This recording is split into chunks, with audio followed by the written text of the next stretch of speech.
Hi, welcome to TS news. 1-2 positions తారుమారైనటువంటి match.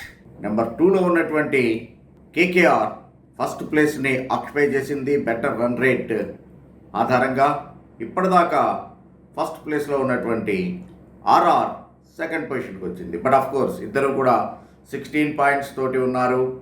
So almost రెండు టీములు ప్లే ఆఫ్కి చేరువైనట్టే. థర్డ్ ప్లేస్లో ఉన్నటువంటి లక్నో ఈ పరాజయంతో 5th ప్లేస్కి డ్రాప్ అయిపోయింది.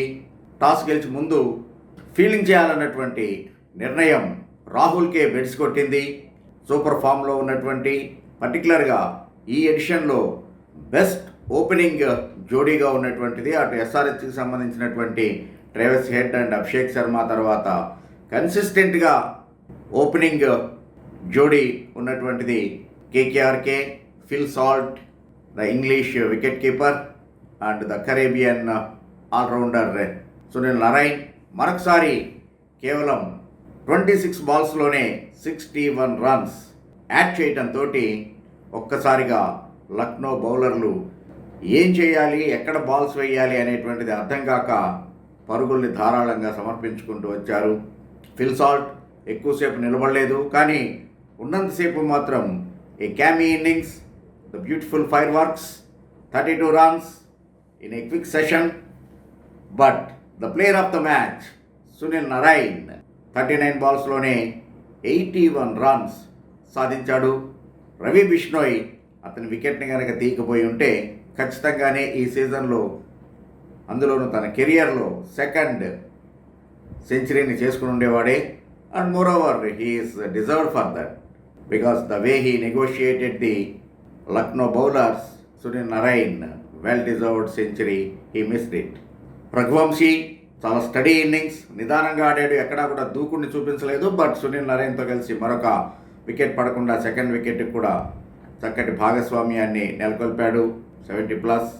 ఆ తర్వాత అప్ ది ఆర్డర్ ప్రమోషన్ పొందినటువంటి ఆండ్రూ రసెల్ ఉన్నంతసేపు ధాటిగా ఆడేటువంటి ప్రయత్నం, కానీ ఆండ్రూ రసెల్ అలాగనే ఈవెన్ శ్రేయస్ అయ్యర్ ఎక్కువసేపు ఉండలేకపోయాడు, రింకు సింగ్ ఎక్కువసేపు ఉండలేకపోయాడు. కానీ చివరిలో రమణ్దీప్ సింగ్ తనకు వచ్చినటువంటి అవకాశాన్ని చక్కగా ఉపయోగించుకుంటూ ఒక యూస్ఫుల్ నాక్, ఏ స్పీడీ నాక్, దాంతో 235 రన్స్ సాధించగలిగింది. ఈ రోజున రాహుల్ స్టైనిస్ తోటి బౌలింగ్ని ప్రారంభం చేశాడు.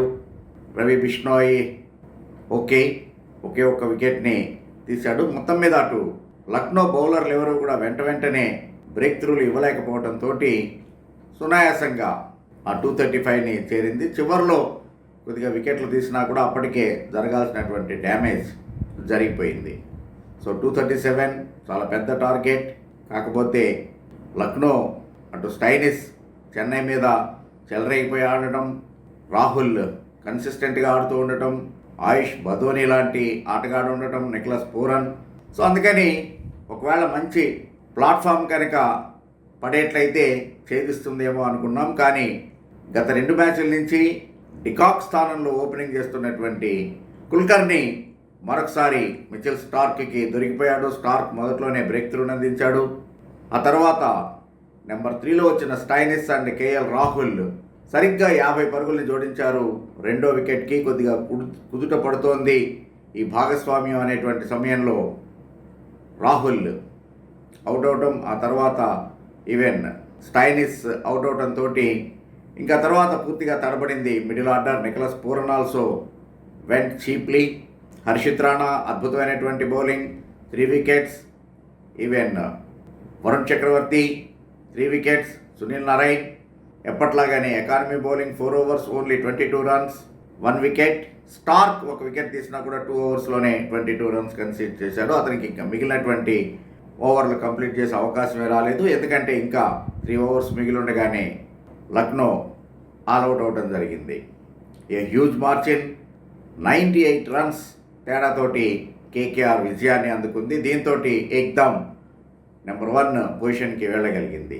సో ఓవరాల్గా ఈ రోజున ఏ క్లినికల్ ఆపరేషన్ కేకేఆర్ లక్నోని ఏ దశలోనూ ఏ విభాగంలోనూ కూడా కోలుకోకుండా చేసింది. దాంతో లక్నో మిగిలినటువంటి మ్యాచ్ల్లో కష్టపడాల్సినటువంటి అవసరం ప్లే ఆఫ్కి వెళ్ళాలి అంటే. ఎందుకంటే ఫస్ట్ 2 ఎడిషన్స్లో కూడా ప్లే ఆఫ్కి వచ్చినటువంటి జట్టు, టైటిల్ కొట్టకపోయినా కూడా ప్లే ఆఫ్కి చేరుకున్నటువంటి జట్టు. సో టాప్ 4కి రావాలి అంటే మిగిలిన మ్యాచ్ల్లో డిఫరెంట్ గేమ్ ప్లాన్తో రావాల్సినటువంటి అవసరం ఉంది. పర్టికులర్గా వాళ్ళ కెప్టెన్ రాహుల్ అలాగనే ఓపెనింగ్ జోడీని సరి చేసుకోవాల్సినటువంటి అవసరం ఉంది వాళ్ళకి. Thanks for watching TS news.